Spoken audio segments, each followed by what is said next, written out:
Welcome to selfdiscoverymedia.com, where we discover the communities that are making a difference in the lives of others. Our self-discovery is something we are all making on our life's journey. Here you will find the people that will be your guidance, that will be your inspiration, that will be there for you in support on your journey of life. Do enjoy.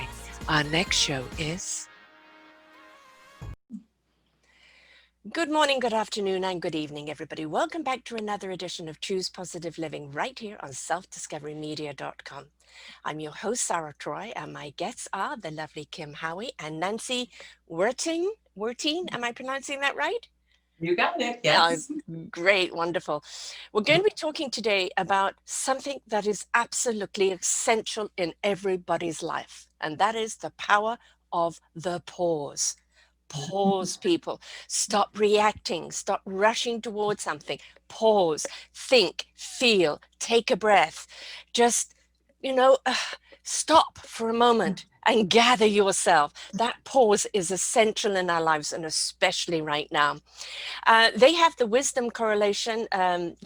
Collation, yes, and it's a health coach and television journalist and writer, and we're going to be, I don't really want to spend so much time just on your bio because it's a lot there to read. I really want to get down to both of you ladies and what you're doing.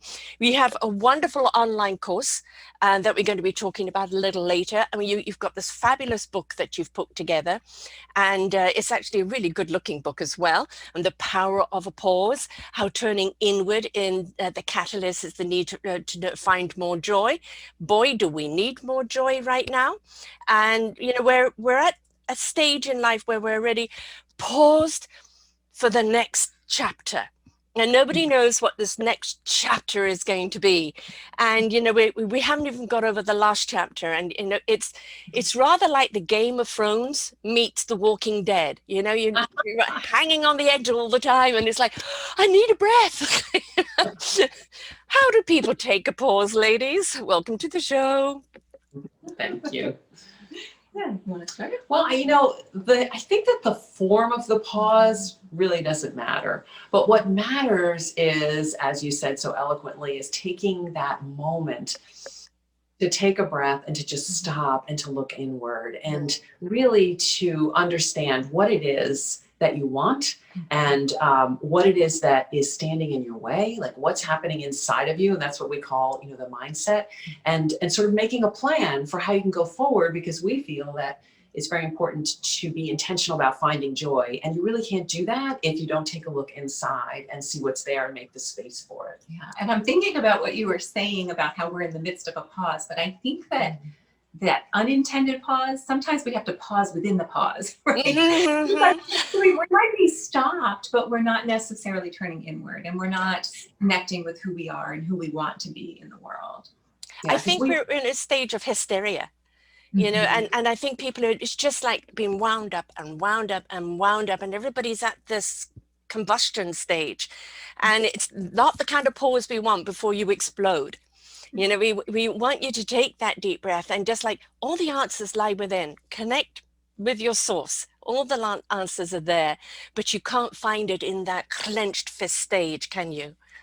Right. And it is really difficult right now. My gosh, I was just kind of lamenting to Kim about some of the difficulties. I mean, there are a lot of really difficult things happening right now, but you're so right. I mean, if we just allow ourselves to be in this whirlwind of despair, just taking a moment to say, okay, I've been through hard things before, or, there's going to be another side of this, or how can I make my life right now a little bit better despite the circumstances. Right. And taking control of that, recognizing that we can ask ourselves, how can I look at this differently?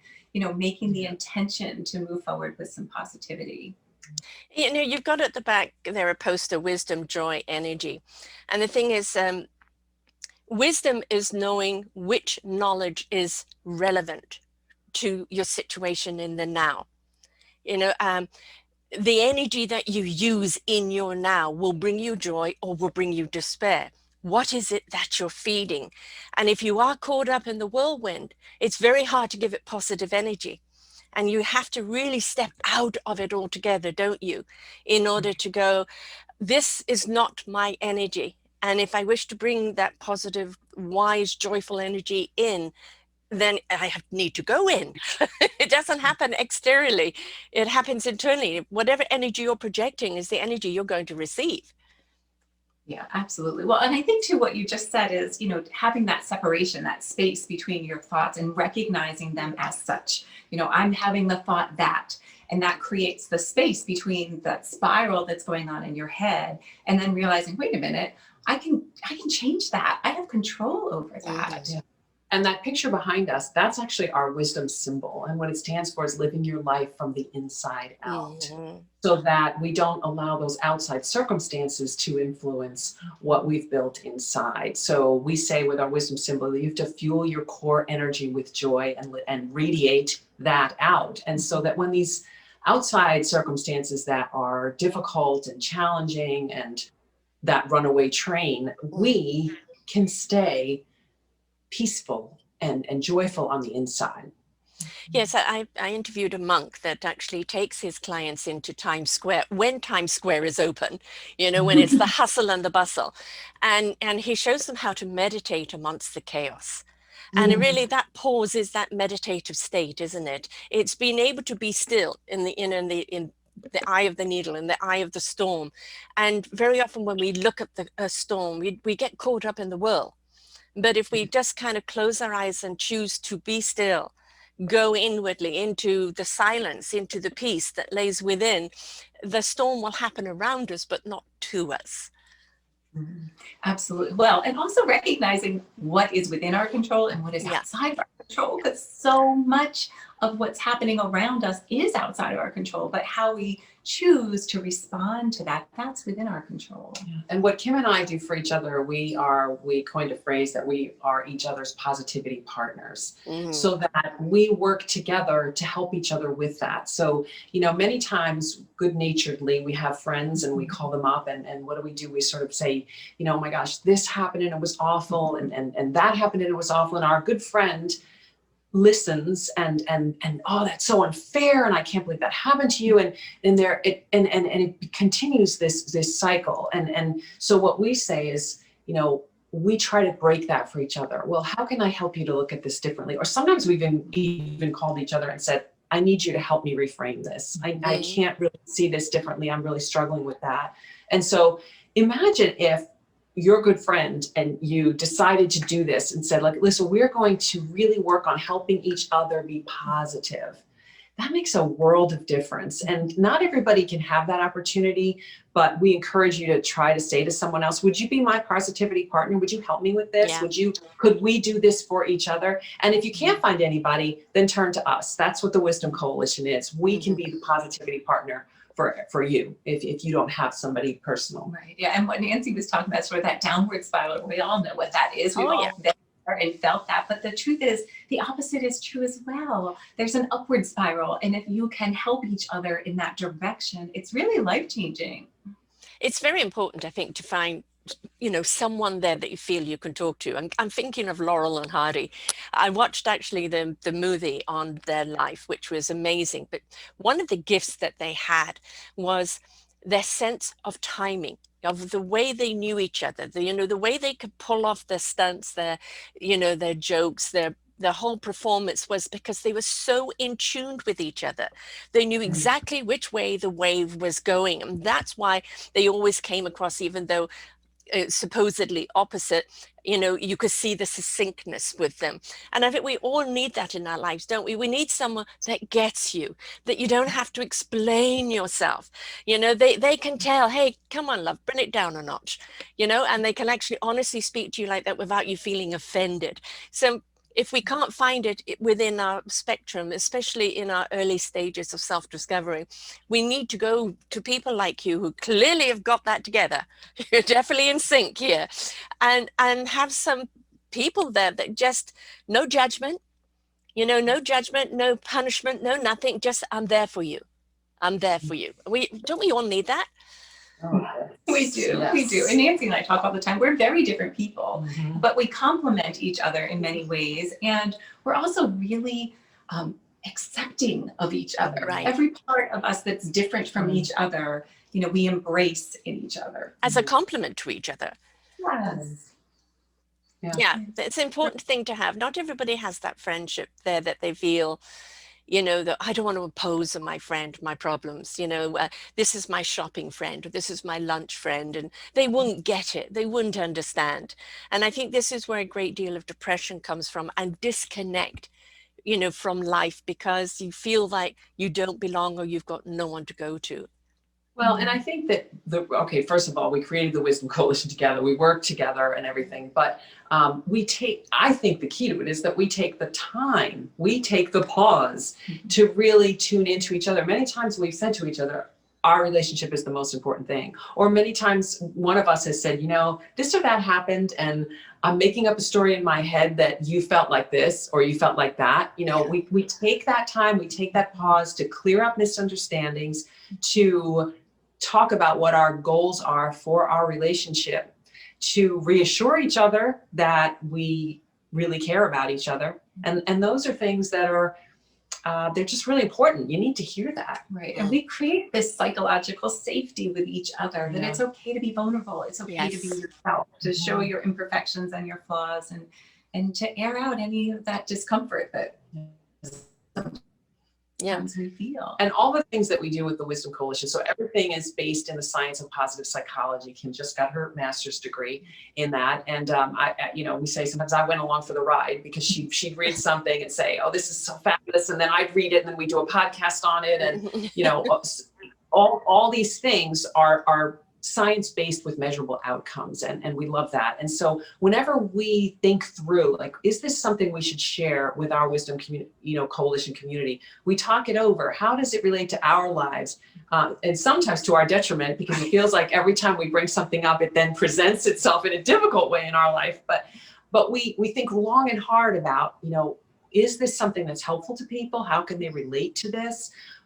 Why should we impart this? Why should we not impart this? And so I think that that's what also keeps our relationship what it is, because we get down into the dirt in whatever it is that we're going to be talking about, you know, regrets, difficult topics. We get right in there. Finding joy with grief is a recent one that we did. Whatever it's going to be, like, we get in there in the dirt, we pull up our sleeves, and we do it together safely, so that then we can impart those lessons and that wisdom onto other people, and hopefully that'll be helpful to them. Yeah, like Nancy said, one of our topics that we really spent a lot of time digging into was self-compassion. And ironic, because then we had to continually live the lessons of how to be compassionate towards ourselves. So there were lots of opportunities that kept presenting themselves, and we had to remember, yes, that's right, self-compassion. Well, and down to, so we did a retreat on self-compassion, and Kim had to make a bunch of handouts, copies of them. And I think we had like 150 handouts, and it was her job to finalize them and do that, because we, try to divide and conquer responsibilities. And we got there, and she had a typo in them, and she started to beat herself up. And we laughed our heads off, because we were like, here we are to retreat at about self-compassion. And we've got to use it now. Yes. Yeah, and self-compassion, I think, is one that is it's not something that's taught, especially in the older age group. It's always about sacrifice, and service. And I always say there's a difference between willing service and servitude. When you're forced to be in service of something against your will, that's being a slave in many ways. But when you choose to be of service because you are compassionate, you're sharing of that energy, you're sharing of that love and that compassion and that understanding, then it is incredibly enriching. But if we don't show that compassion to ourselves first, I'm perfectly imperfect. I'm totally flawsome. I don't know if you've seen that word. I love it, flawsome. And that's what makes us unique, is in our flaws. And very often there's a hiccup here on my podcast. And the thing is, own it. Because if you don't own it, everybody thinks everything has to be perfect all the time. And flaws happen. But when you look at a diamond with a flaw in it, it's worth more money than anything that's been beautifully cut and polished. So why do we look at ourselves as flawed or imperfect or less than?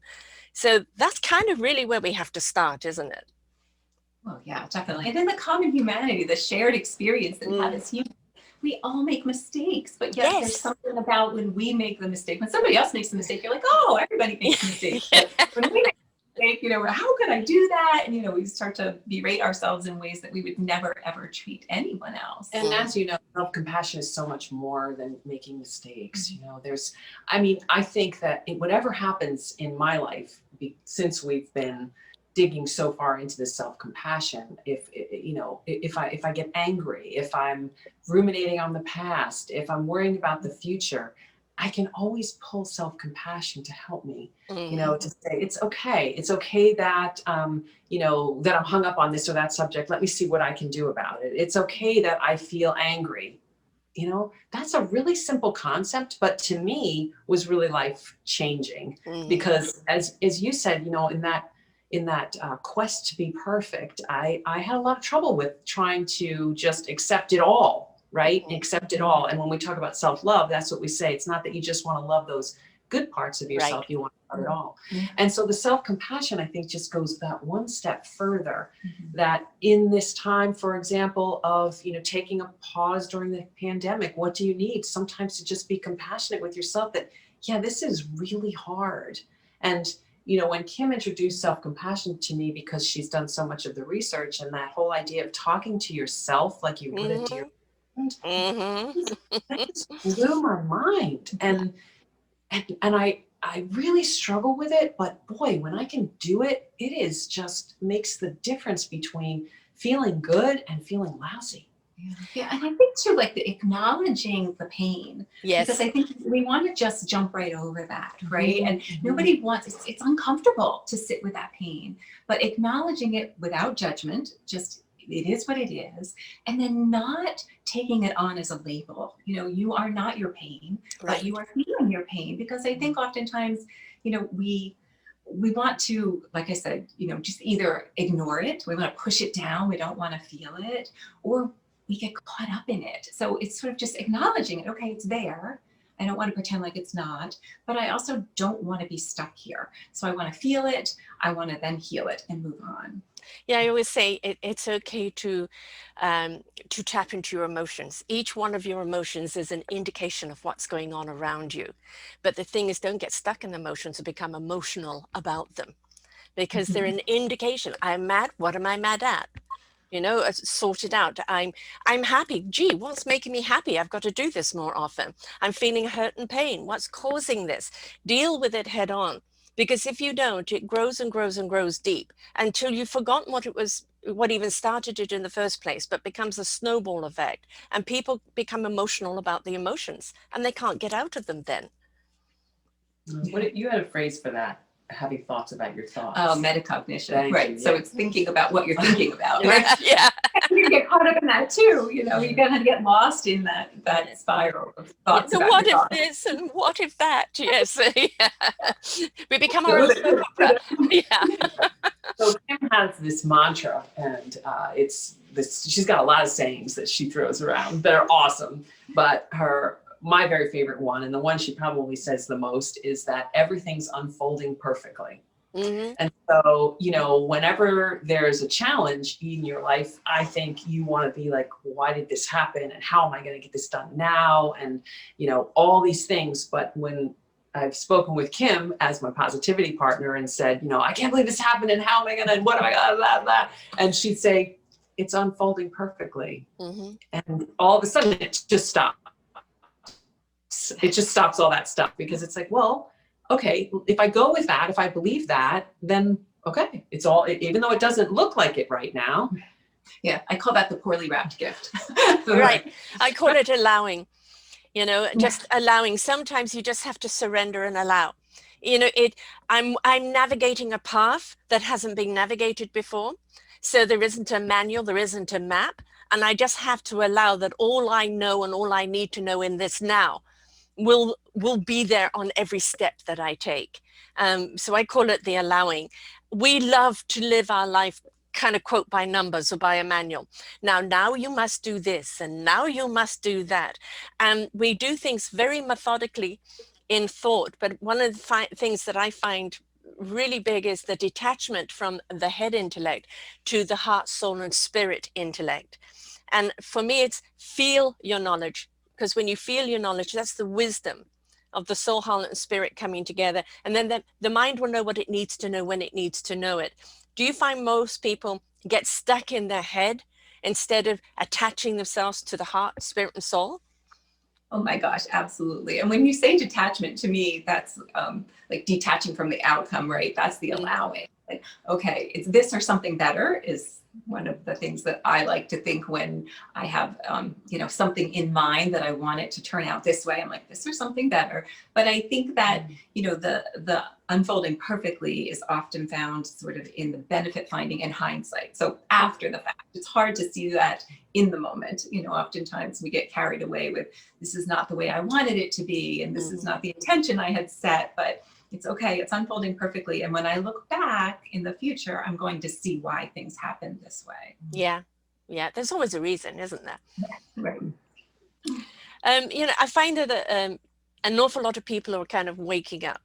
I was given a saying a couple of years ago that the universe is here to shake us up, to wake us up, for us to step up and change it up. And we're all desperately seeking change out there. But the thing is, the change out there is up to the change that lies within here. We are the solution. We are the change we seek. And if we could understand that we are the solution in our own lives, therefore we are the solution in our community and society's life, we would see far more an equilibrium. So a lot of people think that spending time on themselves or in their own self-discovery, their own self-worth, their own self-compassion is being selfish. And it isn't, is it? It's actually imperative that people do, because when they step into that higher energy, that higher frequency, they become that solution that we are all seeking.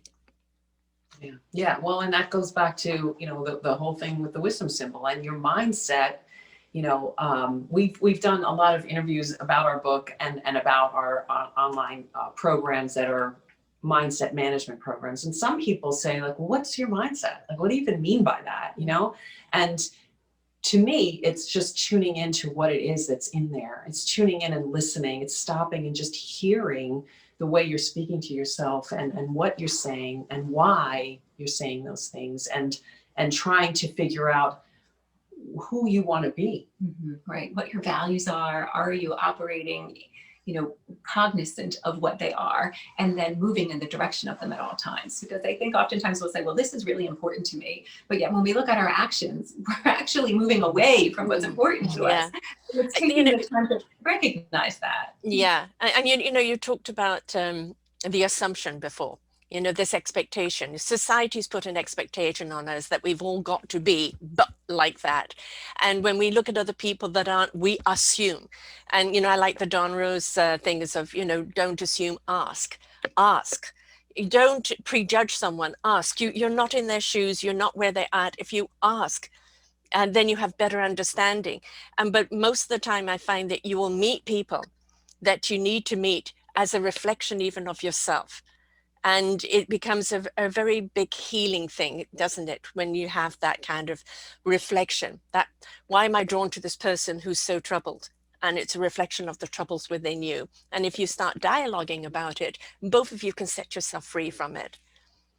Yeah. Well, and one of the chapters in our book talks about that, how we are all mirrors for each other. And I believe, as you said, there are no coincidences when we meet people. We're helping to heal them, they're helping to heal us. And whole intention behind it. Yeah. And another big part of our book is this idea of just letting go of the things that are serving you, letting go of that idea that you have of yourself that you're not good enough, or letting go of that experience that happened that was really painful that you can't seem to stop thinking about. It's that intentional looking for and finding those things that are destructive to you and letting them go with intention. And also understanding, where did they even come from in the first place? Right. Sometimes we're trying to live up to this thing and you go, hang on, this is not even what I wanted. This has been imposed upon me, either by society, family, religion, education. You have got to be. And it's like, but I'm not that. Why can't you see me for me? And don't we all want to be seen for ourselves? Oh, so true. Well, and I'm having this vision as you're talking, sort of these weeds that grow, right? And oftentimes we take them on as if they're flowers, but they're not. We have to pluck them right out, and sometimes they were planted in our childhood, and sometimes they're due to interactions that we've had in our lives. But when you pluck it out and you get rid of it, it just changes the whole, vision and the view that you have in life. Your whole perspective shifts. Yeah. And I think it's that idea of being intentional about it. I mean, I know for me, Kim is way farther down her journey of enlightenment, and I'm kind of a newbie over here. And I spent a lot of years, on that treadmill, going. And I would never have thought to look inward. It was just, what am I doing that for? I got things to do. Yes. And right. And I used to sort of have this litmus test inside my head of, am I happy? Well, let me think about it. Did things go my way today? Was I annoyed? Did this happen? Did my boss, give me a problem? Did my, kids, I was kind of looking at the outside circumstances all the time to decide if I was happy. And, what's so awesome about this whole concept of living with intention is it's like you get to decide, you get to choose, your attitude, your mood, your mindset, how you're going to react to what's happening around you. And so all of those other things don't matter. And suddenly you have this incredible power to change your own life in a way that you want to change it. Yeah. I know. And my favorite saying of when you change the way you look at things, the things you look at change. From Dr. And it's so true. And, it's amazing when you harness that and you own that and you say, you know what, I'm going to decide how I want to look at this. And when you make that shift, you recognize that life literally changes right in front of your eyes. One of the things I find that so many people have either switched their heart off or put such a barrier around it. I don't want to feel the pain. I don't want to be hurt again. I don't want to feel this way because. And if we don't connect with our heart, how are we ever going to understand joy?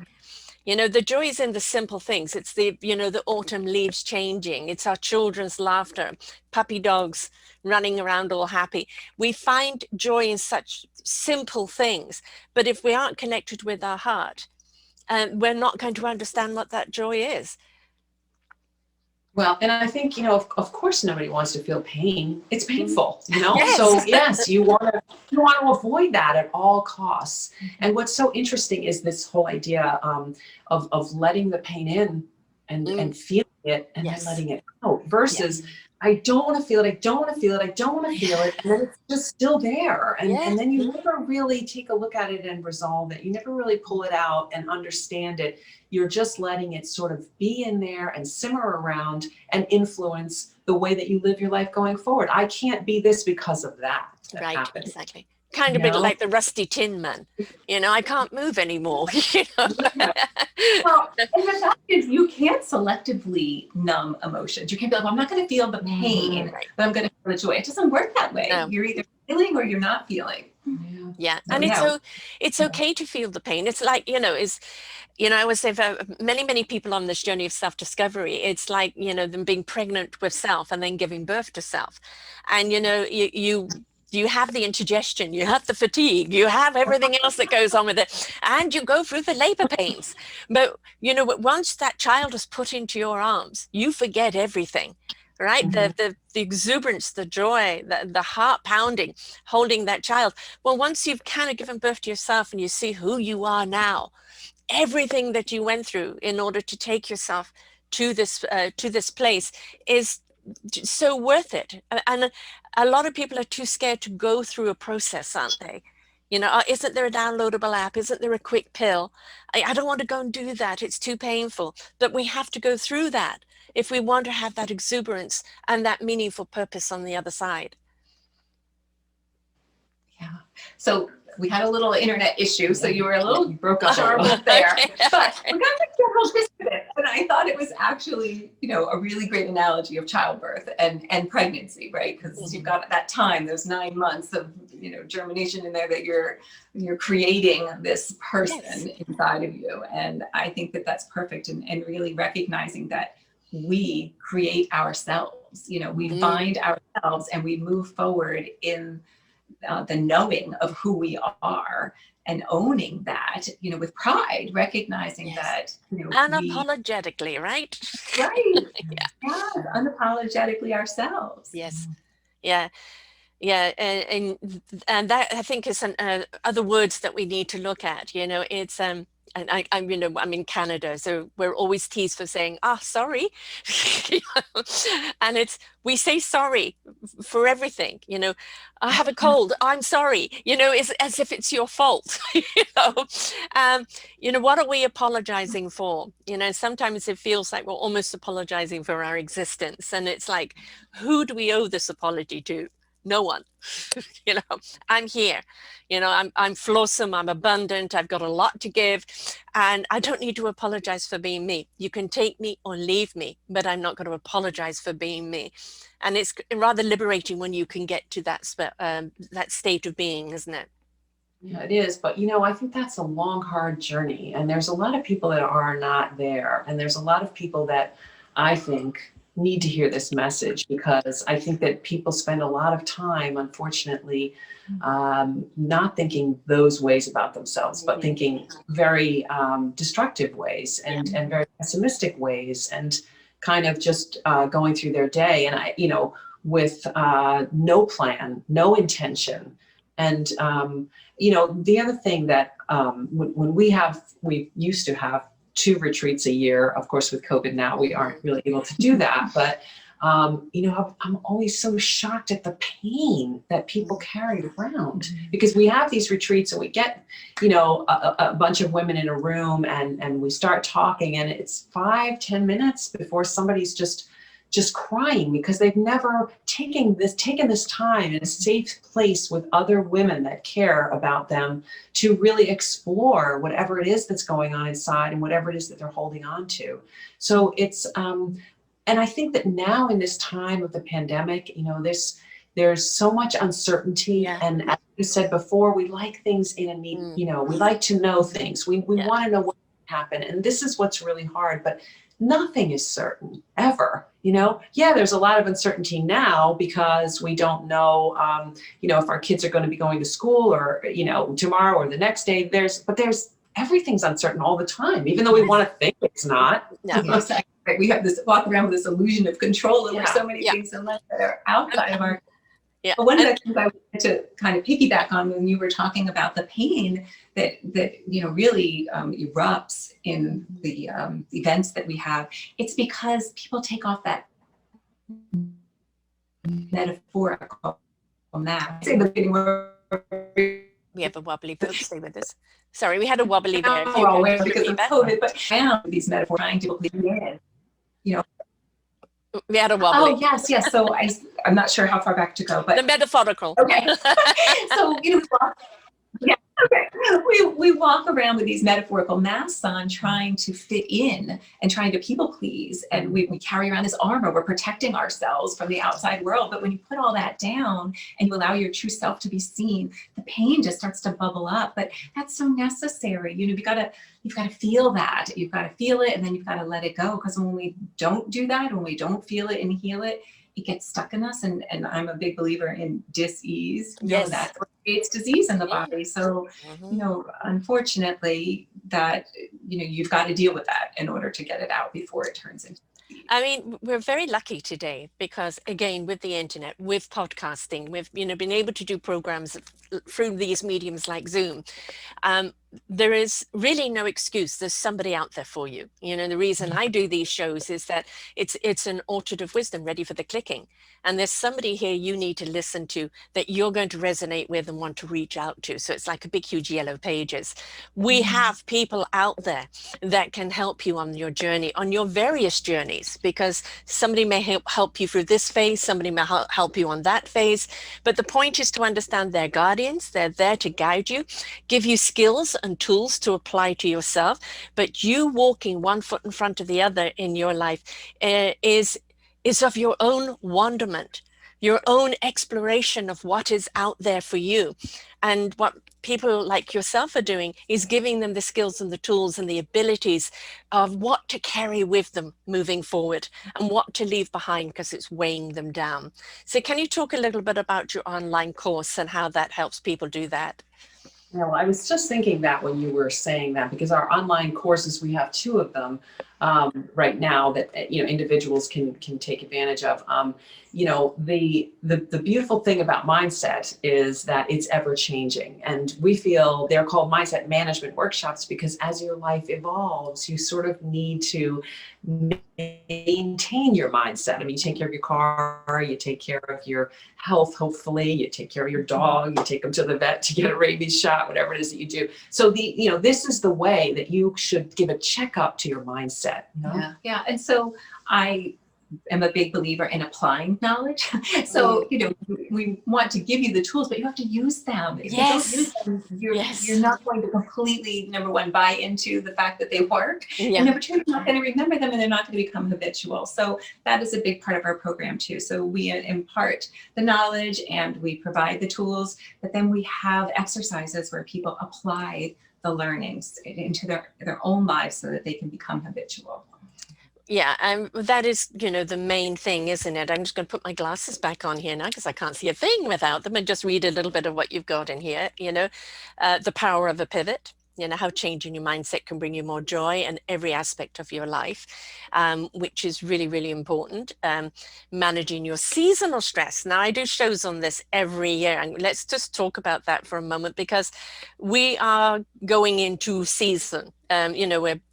We have our Thanksgiving coming up, this last weekend, and then you've got your Thanksgiving and people don't know whether they're going to be able to get together or not. Do they send presents out? Christmas as well. Everybody is, unsure. So it's a different form of stress this year. Of going through the festive seasons.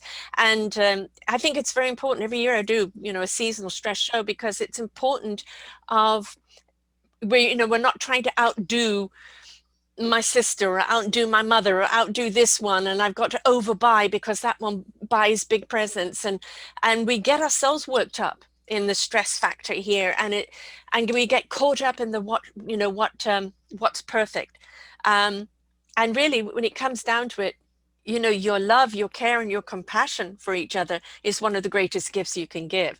But managing seasonal stress, let's just touch on that for a moment. Yeah. Ironically, as you're talking, I'm thinking, in years past, the stress was, I've got to do, right? I've got to clean, I've got to buy the gifts, I've got to wrap the gifts, I've got to this, that, and the other thing. Well, that type of stress likely won't be the same this year. Yeah. It's a different kind of stress, like you said, of longing for and missing that opportunity. And what I'm hoping is that we will remember this. And in years to come, we're going to look back and we'll be grateful for the opportunity that we have to run around and buy gifts, wrap gifts, and clean our homes, right? All those things that used to create stress, now we'll look at them differently. Well, and we had Easter in the shelter in place. And, a big thing that we talked about was, if you celebrated Easter or in whatever way you celebrated it, what we talked about was sort of making new traditions, not trying to be like thinking about, well, what can't I do this holiday? Yeah. But thinking about what can we do? What can we do instead of what it is that we did before? Now we're having Halloween, which is at the end of October, which I don't think you have. Oh, yes. No, we have Halloween. It's very big here. Yes. Well, and that's a big one because I know my kids keep saying, are we going to be able to trick or treat? And, and again, I think it just goes back to trying to understand, well, what's the whole point of the holiday? And it's, it's to make some memories, it's to be together. And how can we do that? And in a way that's going to fulfill us that may not look like what it used to be. And that's okay. Just trying to let go of that idea of it has to look like this. Because it's always looked like that. But that's a symbol for life at the moment though, isn't it? What has been is no longer. What could be, it lies within us of making that happen. So, I think the shakeup that we're getting right now in the universe is that a lot of the traditions we've lost the reason why, and we've made it too commercial. And, we've disconnected from what it was really about. And we're looking at now the connection being the gift. You know, reaching out to someone by Zoom, by phone call, by something, a nice long letter. Remember those things? Pen, paper, in an envelope, stamp, post. You know, we could do that. There's a lot of things that are still good old-fashioned traditions that we can bring forward, but we can also make new ones, and not to be afraid of those new ones, because we're not taking anything away. We're just inviting something new, which is important. Well, yeah, and it's an opportunity to really be creative. You know, Yeah. as you said, we sort of get stuck in these patterns of traditions, which are beautiful, but oftentimes they do lose their meaning and they lose their luster. And so if we can find something new and fun to do that everybody gets together and says they agree upon. I mean, I know we did a treasure hunt for Easter, and that was so much fun. And now we're like, we're going to do that next year too. Yeah. Just something different and exciting. Yeah. And there's been, you know, so many things that have been challenging, and we don't want to minimize that. There are a lot of things that are going on that are very difficult. But I just do think that taking a look at your mindset and trying to understand how you can focus on what you have instead of what you don't have, that gratitude piece of it, it's going to make such a huge difference in the outcome of how you feel. Yeah, you've got here and upgrade your attitude to enhance your productivity. That is a huge one, isn't it? You know, productivity doesn't happen through wishful thinking, you know, and a positive attitude will create positive productivity. So, you know, that attitude is extremely important, isn't it? Yeah, absolutely. Well, so, and we always say the mindset is the foundation for everything in life. And I know as a health coach, I've been saying that for years to clients that, you know, it's the way you think about exercise and the way you think about your healthy food that's going to, number one, determine how effective it is, but also determine whether you do it for the long run. Yes. Yes. You know, that is a true investment, not a fad. That become a healthy habit. Right, exactly. Yeah. So if you really hate to exercise and you're thinking, oh my gosh, I really, you know, I have to get up and I have to run, or I have to, you know, jump on the treadmill, or, you know, do something like that, you're not going to be finding joy in it. And it's actually going to be creating cortisol in your body, which works against you instead of for you. Yeah. So, you know, just find something that brings you joy to do in the morning, and that will be more Get effective. up and dance. Right. Anything that gets you moving. One thing that that we talk about a lot, and that we talk about in the book, and you know, is this idea of, you know, every day, right? As women, as moms, you know, we think in the afternoon. I always think in the afternoon. Oh my gosh, it's 2-3 o'clock, and we have to eat dinner again, even though we just ate last night. You know? Yeah. And I get all, you know, I have to make this dinner. Well, you know, Kim has this great suggestion. Just change it to I get to make dinner. You know, it's a one little word change. Boy, does that make a difference. So instead of, you know, I have to do this, and it's such drudgery, I get to do this because I have a family that you know, that I love, and I get to, you know, nourish them and make them a healthy meal. Boy, I mean, one only has to reflect on all the people that don't have food to feed their family. And in gratitude, it is an honor that I have food, you know, to feed my family. So yes, our perspective and the way we look at things is very important. I like this one, putting yourself back on the to-do list. We talked about that a little bit before, but you know, they all oxygenate yourself on the airplane. If you haven't got any oxygen, you can't help anyone else. If you're not feeling abundant and your cup isn't runneth over, then you're not helping anyone else. So your to-do list of something for you that is important for you is essential, isn't it? Absolutely. Well, and it's really just like refueling your car. You know, you have to, hence the pause, right? The power of the pause. You have to take that time for yourself, get connected, be grounded and centered so that you can present yourself to the world as you would like to, and be more productive, be a better role model for your children, be, you know, who you want to be in the world and of service to others. And that whole idea of filling your own cup, you know, that's filling your core energy with joy. And our podcast, the Wisdom Coalition Well of Wisdom, our idea was, you know, sometimes you need to come to the well to take out, put your cup in, take something out. And then sometimes you can come to the well and pour something in, you know?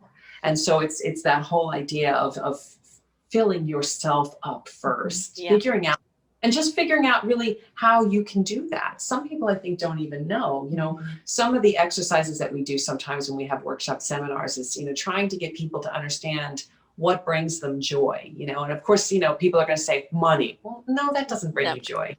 Really sitting with that. And that's going to be different for everybody. You know, what brings me joy might be, you know, very different. And it is very different what brings me joy versus what brings Kim joy. But that's such a pivotal question. Just know what that is. And when you know what that is, then you can move in the direction to try to figure out how to get that. But you have to first know what it even is. And yeah, and again, so many people are switched off. They don't even know that. And they're switched off because of the 4-letter word, fear. You know, it's kind of, and you know, from my past coaching, I found that when I asked people what they were afraid of, they couldn't tell me. You know, it was just fear state, fear over everything, just fear driven. And there was no particular one thing or even 2 or 3 things or anything like that. It was just a fearful state. And I think this is the people that have been caught up in the hurricane and they don't know how to get out of it. And it's so fearful. How have you found the 4-letter word fear? Well, interesting, because I'm thinking of the sort of the term, the scarcity culture, right? The not enough. And I think that that's sort of the foundation for a lot of fears, right? We just feel like we're not enough. We're not doing enough. We are not personally enough, not smart enough, not pretty enough, not good enough, whatever it is, just not clearly just not enough. And that creates that fear of, oh, we're not going to be perfect. We're not going to be accepted. We're not going to belong. People aren't going to want to include us in things. Yeah, and I like when I see people changing the fear into a different acronym, like face everything and rise, for example. Yes. Yeah? And there's a great book, Feel the Fear and Do It Anyway by Susan Jeffers. And you know what, and she talks about, like, what are you afraid of? Go do it. Go do it and do it again. And part of what she talks about is that sometimes we kind of use that fear almost like to kind of lean back on. I can't do that because I'm afraid. But what she's saying is, that's not a good enough excuse. You know, get out there and do it anyway. And then the more you do it, whatever it is that you're afraid of, the easier it's going to be. And, you know, if we don't sit with understanding fear, if we don't take a pause to understand fear, then we end up, I think, allowing that fear to sort of infiltrate our decisions. You know, I don't want to raise my hand in the board meeting because I'm afraid. But if I took that fear and I did it anyway, maybe I would make a big impact in that meeting versus just staying silent. Yeah. Well, and I think it's also the recognition that we all have fear. Yes. You know, it's part of our DNA, right? It's part of our defense system. Yeah. Yeah. So we think that, you know, everybody else sort of has it together, right? Well, they're perfect and they figured it out, but everybody has fear. I think that's important to recognize. Now, another one you've got here is bouncing back from mistakes. You know, we all make mistakes. And I think one of the biggest things we do is persecute and punish and condemn ourselves for making that mistake. Nobody else needs to punish us. We've done it very well ourselves. And it's how do we come back from those mistakes? And, you know, from my perspective, is we simply learn from them. Okay, I guess that's not the way to do it. Which is the way? Let's explore. But so many people get caught up in the persecution of self because they've made a mistake. No, and I think you're spot on with that. I like to say we grow through things like that, right? You know, that's how we learn. But one of our programs, we address these 3 components of self-compassion, self-forgiveness, and self-love. And I think that those components apply to, you know, that, what you were just talking about. And resentment. Letting go of resentment. Forgiving, that falls in there. You know, it's... people carry grudges around with them all the time. I resent this and I resent that. And again, it's another like fear, isn't it? It's gobbling you up. It's literally eating you up from the inside out. And it's so unhealthy. But we maybe resent that we didn't go after that job, or, you know, resent the person that did get the job and we didn't. So how do we deal with that? Well, you know, we like to call those things, we coined a phrase for it, the mushroom topics. These are things that grow when we keep them in the dark. And things like, you're right, resentment, forgiveness, you know, not forgiving, are things that when I think sometimes we don't even think it through. It's just happening and we feel it and we're letting it, you know, we're ruminating in it or marinating in it because that's just our natural inclination. And so we do that without even realizing that, wait a second, you know, we can stop this by our thoughts, but we just get kind of caught up in it, unfortunately. Well, and I think we get into that rumination of coulda, shoulda, woulda, Yes. like I wish I had, or I wish they had, or I wish this hadn't happened. And, just getting caught in that marinating in that state, where you want to go back and fix it, but you can't. It was in the past. Yeah. So you have to accept that it happened and then move forward. And I like to, forgiveness. I'm sorry, I have this simple way of looking at it that's not very technical. A lot of times I say to myself, you look at your dinner plate, it's not what you wanted to eat for dinner, but you got to eat anyway. So Right. you might just eat it and enjoy it. Yeah. All right. You wanted lobster tail and instead you had a hot dog, right? Yeah. But it's what it is. Right. Right. And I'd be grateful for the fact that you've got something on the plate in front of you, right? So change that perspective around. There's one you haven't got here, but it's one that I find a lot of people are dealing with, and that's comparison. People want to compare themselves or emulate other people. I want to be like that person. I'm not good enough because I don't look like that person. Or, my friend can do this and I can't do that. And I should be able to do it because she can do it. That comparison can be very, very detrimental, can't it? Yes, we like to use the saying comparison is a thief of joy, because it truly is. And you can be going along your day feeling good about yourself, and then suddenly something pops up on Facebook, or you hear somebody else's story of a tale of something they did, and suddenly your self-esteem plummets. And of course, you're the same person you were a moment before that. But as soon as you start comparing yourself, of course, in an upward manner, you start to lose your joy. Yeah.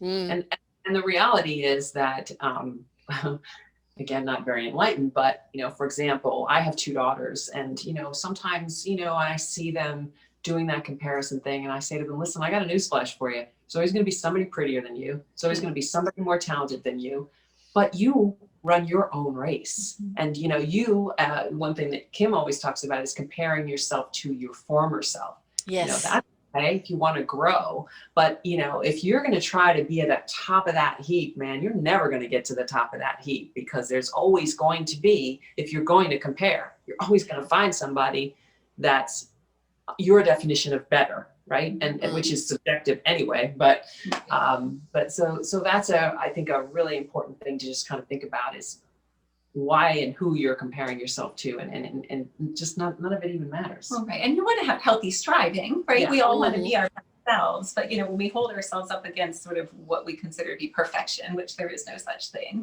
we're always going to fail. Yeah.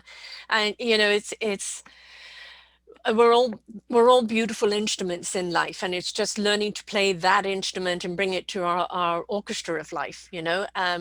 It is about that collaboration, isn't it? That cohesiveness, that celebration, that caringness. The more you are, the more you bring to the table. The more you bring to the orchestra. So you don't only just owe it to yourself, but to your family, your loved ones, your friends, but you owe it to society, because you're not doing this just for you, because a better you is a better society. And so I think people need to look at this self-awareness, this self-journey right now, and look at it as like I'm not flawed by wanting to make myself better. I just want to be better equipped to deal with life and be as abundant as I can be. Yeah, absolutely. Well, and I'm thinking, as you're speaking, I'm thinking of the phrase, don't compare your beginning to someone else's middle. Right. And I think we do that a lot. We all have to start somewhere with whatever endeavor we, decide we want to take on in life. And, we immediately think we're going to be experts. Yes. It's like, as if a child were to get up and just start running. Of course they have to take a few steps and fall down, and then get up and try again, and we certainly wouldn't yell at a child because they didn't walk immediately. Right. Well, you've got quite a few sites here. So the wisdomcorrelation.com, your presentations, and then you've got your television show, which is www.wfmz.com/the wisdom correlation. And you've got the wisdomcorrelation.com Well of Wisdom podcast. And you've got the wisdomcorrelation.com, your books. And you've also got the retreats for when you do have them. And you also have the Well of Wisdom written materials. And so there's a lot here, You know, you've got a lot that you're presenting, and your course that you're doing right now, the Reboot You. How do people sign up for that? And which one do they go to to sign up for that? And what does it entail? Well, you go to our website, thewisdomcoalition.com, and there's right on the home page, I think the very first thing is online program. And one thing I like to talk about, so the Reboot You is sort of made, you know, we sort of did a metaphor, like, you know, you get a new computer and everything's running so smoothly, but then you get a virus and you get a couple of things and starts to slow down. So you have to do a reboot, and it's kind of the same for your mindset. So the thing that we like to say, though, it's not a course or anything that's going to take a ton of work on your part. It's video and written elements and some exercises for you to do, but it's easy and fun. And, you know, again, I just don't want people to think it's like a course, so I have to do work to do it. Right. I mean, they integrate into their lives. Right. And it's relatively inexpensive, and we say it's an investment in yourself. Yes. You know, really. And the second program that we have is called Filling in the Missing Piece. It's PEACE. And it's really sort of more of a soulful dive, you know, and that is the one that addresses the self-compassion, the self-forgiveness, and the self-love. Yeah, you know, a lot of people haven't got time for kind of the big heavy diving into the programs, especially if they have kids at home, you know, homeschool, Zoom school, whatever. You know, and there is a lot of worry out there. And of course, people financially too think, how can I invest in myself? But this is what this is about right now. It is the investment in self, into your own self-discovery, into bringing about that equilibrium and understanding what is your joy. Where is your wisdom, how to use it, how to be productive with it. And again, as I said, it's rather essential to yourself, to your family, to your community, and vibrationally to this planet, because we raise our vibration when we step into that mindset that is needed at the present moment. And maybe this is the gift that the universe is giving us right now, is that time to pause and go, okay, what can I do that will empower me to be a better me for my family and community? So this is a great time, an opportunity for this, isn't it? Yes, it definitely is. And what you're talking about, the ripple effect, is, you know, astronomical, you know, and we know from when we've done it ourselves and the impact it's had on our family and every single, you know, person that we've touched in the community. And you know, as I said earlier, so in all the programs that we do, it's got real practical tips and tools, you know, for positive psychology. So, you know, you take away things that you're going to be able to use in your life. And as Kim said, it is then that upward spiral. So now you're going to be acting differently, feeling differently, which improves your relationships, which improves your, you know, your relationship with your spouse, your children, your co-workers, whatever it is. So it's kind of a process that continues, and you can continue to use the tips and tools and strategies that you learn in your life going forward. You know, everything is energy. Everything is measured in energy. And we need to have as much energy as we can in order to navigate through life and really find the joy and find the wisdom. And, you know, if the energy is going out to a negative source, then how can you choose, you know, positive living? You've got to make that choice in the mindset, don't you? I choose to take a different path.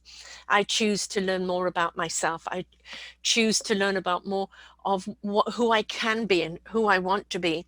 And that investment in self is so essential to self. You know, we have an awful lot of people at dis-ease right now because they feel lost. You know, they have no connection with their inner selves, and they don't know where they're going. And so in order to bring about a more equilibrium, a more peaceful environment everywhere, you know, this is the time for us to look in and see, you know, what we can bring out that can be more harmonious to ourselves and to everyone else. So it's very, very important. So folks, please go and look at their site, check out the program. Do you have a pre-call or anything like that people can touch bases with you before they join up, or is it a straight sign up? Yeah, it's just straight sign up through the website, and then they get access and they can move at their own pace through the program. Right, so do it when they've got time to do it, but the more they do it, the better they're going to feel, and the more time and energy they'll have to do everything else. Yeah, right? And we're doing virtual workshops now. So if anyone wanted to do something with a group, we can do that kind of a thing too. Yes, this is, the way the world is at the present moment, and most likely in many ways will still continue to be, even though bringing back the physical retreats and everything will come about. But, this allows us to open up and reach people much further afield, doesn't it? So in a way, it's another gift. Imagine if we'd had this pandemic without the ability to do all of this on the internet. I think we'll be much more dire straits. So always something to be grateful for, isn't there? Yes, there is. Absolutely. Parting words, ladies.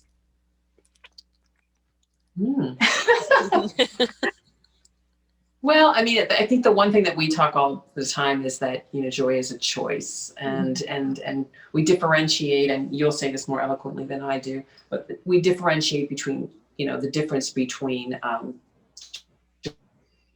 joy and happiness, right? Right. And we say happiness is an emotion, right? That's based on life circumstances. And so when things are going well, we're happy. When things are not going well, we may not be happy, which is totally fine because we're meant to have a range of emotions. But joy, on the other hand, is an act. And it's something that we can navigate through life with a sense of inner peace, regardless of what's going on around us. And it feels so much better. Yeah. It really does. When you look at a place from a sense of joy, you're looking at it from gratitude and appreciation, and it's the little things that can bring so much joy to you, isn't it? You just see things differently, and it's a much more appreciative place to be. So I want to thank you, ladies, for coming and sharing. And remember, folks, you can go to, I'll put my glasses on, and you say it, I haven't got my glasses on, your site again. Yeah, thewisdomcoalition.com. And you've got your podcast there and your TV show and everything. They can find everything there. And your book. And your book can be found on Amazon or just on your site? No, Amazon, Barnes & Noble. We have 2 books. The first is The Power of a Pivot, and the second is The Power of a Pause. Right. That just... Well, we're pausing to pivot right now. Right.